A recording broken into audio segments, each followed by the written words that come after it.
Assalomu alaykum, qadrli talabalar. Bugungi mavzumiz G'arb falsafasining ustuvor yo'nalishlari va ularning fan taraqqiyotiga ta'siri degan mavzu. Reja G'arb falsafasining asoslari, asosiy yo'nalishlar, fanga ta'siri, tarixiy tahlil va 4-rejamiz 20-asrdagi davomiyligi. G'arb falsafasining asosiy 3 ta tamoyili bor. Bular ratsionalizm, aqlga tayanuvchi, empirizm, tajribaga asoslangan, shubhaga asoslangani esa skeptisizm deb nomlanadi. Xo'p, endi bu yerda ratsionalizm va empirizmning bir-biridan farqini ko'rsatib o'tishimiz kerak. Bu slaydda aynan shu ochib berishga harakat qilingan. Asosiy metodlar: bilim manbai ratsionalizmda aql, fikr, mantiq bo'lsa, empirizmda esa tajriba, sezgi, kuzatuv hisoblanadi. Asosiy shior: haqiqiy bilim aql orqali olinadi. Empirizmda esa haqiqiy bilim tajriba orqali olinadi. Asosiy vakillar: René Descartes. Ratsionalizmning asosiy vakillari René Descartes, Baruch Spinoza, Leibniz.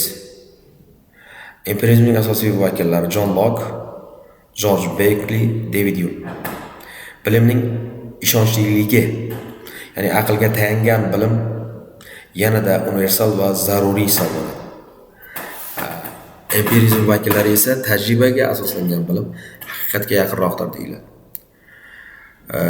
Endi tug'ma bilimga munosabat: ratsionalizmda tug'ma bilimlar mavjud deyilsa, empirizm barcha bilimlar tajriba orqali olinadi deb aytiladi.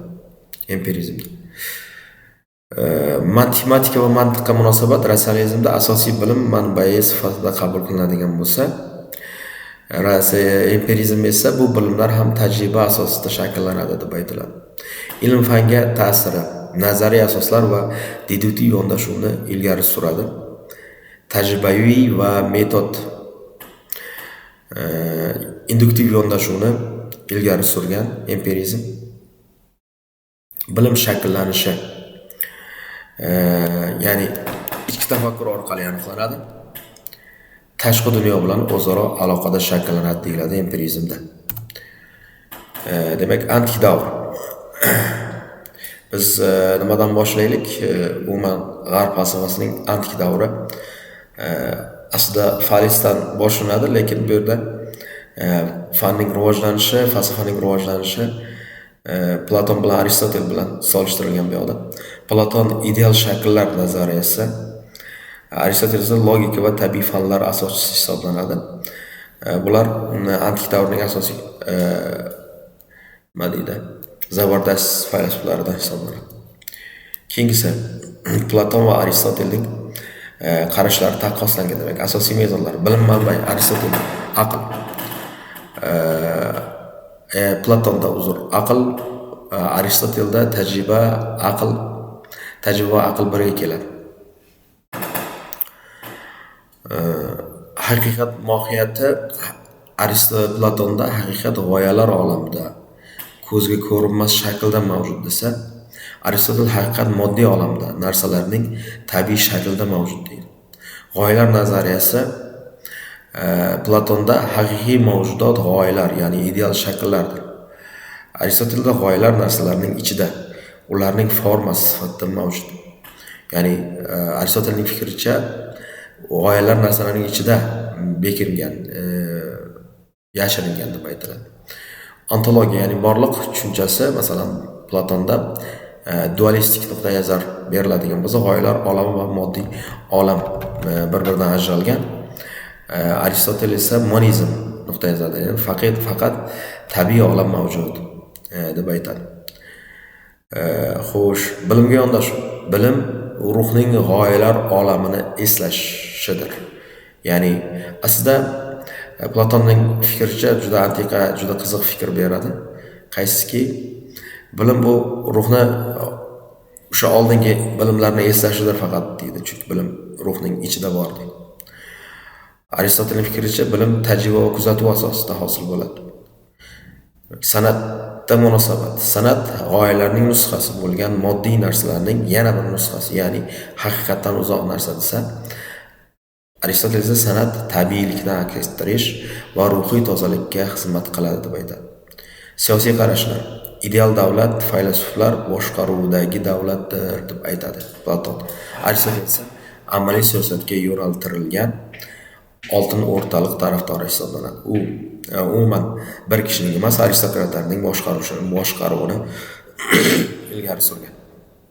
Etika, ya'ni axloq ruhning 3 qismiga asoslanadi. Aql, g'azab, shavqat nazar tutadigan bo'lsa, Aristotel maqsadni aytadi, ya'ni baxtga erishish va esa ya'ni baxtga erishish bu esa fazilat orqali amalga oshadi deb aytadi.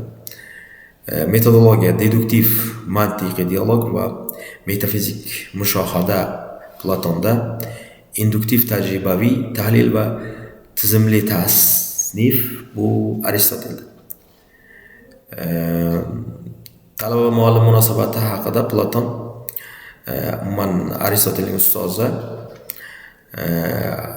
Aristotel esa Platonning shogirdi bo'lishi bilan birgalikda uning tanqidchisi ham hisoblanadi. Demak, o'rta asrlar falsafasi va sxolastika. Buni endi Yevropada o'rta asrlar haqida gaplashamiz. Xristian diniy e'tiqodini aql va mantiq yordamida asoslashga harakat qilgan intellektual uslubdir. U yunoncha shkola, maktab, ilmiy mashg'ulot so'zdan kelib chiqqan. E'tiqod aqlga qarshimi yoki uni to'ldiradimi degan savol qo'yiladi sxolastikada. Sxolastikaning yorqin vakillaridan biri o'rta asrlarda Fomakvenskiy va Augustin hisoblanadi. Din va aql uyg'unligini ko'rsatib o'tgan Fomakvenskiy Fides et ratio, ya'ni e'tiqod va aql bir-biriga zid emas, balki ya'ni bir ikkinchisini to'ldiradi. Diniy tadqiqotlar vahiy orqali ochiladi. Aql esa bu haqiqatlarni tushunishga xizmat qiladi deb aytadi. Avval ishon, keyin tushun deyilgan. Misol uchun Augustin shunday deb ataydi. Iymon aqldan oldin keladi, lekin aql orqali chuqurlashadi deydi Augustin. Aql esa e'tiqodni mustahkamlash uchun xizmat qiladi. Kimning fikricha? Augustinning fikricha. Xo'sh.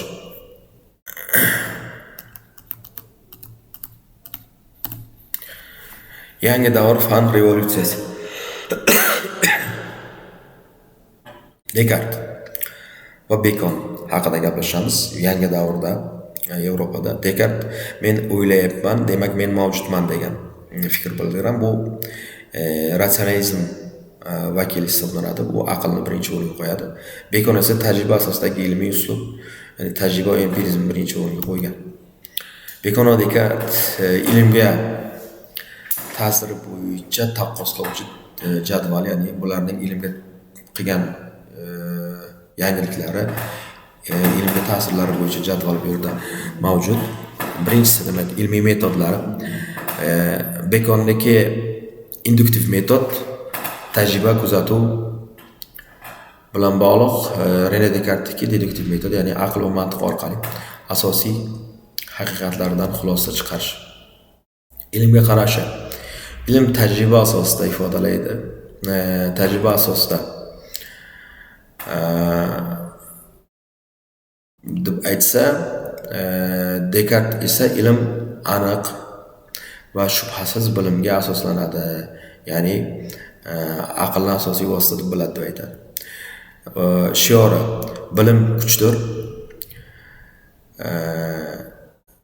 Descartes'ki fikrlayman, demak men mavjudman. Tabiatni o'rganish, tabiatni tajriba orqali sinab, uni bo'ysundirishni nazarda tutadigan bo'lsa Bacon, Rene Descartes esa tabiatni aql orqali tushunish va matematik tarzda ifodalash kerak deb aytadi.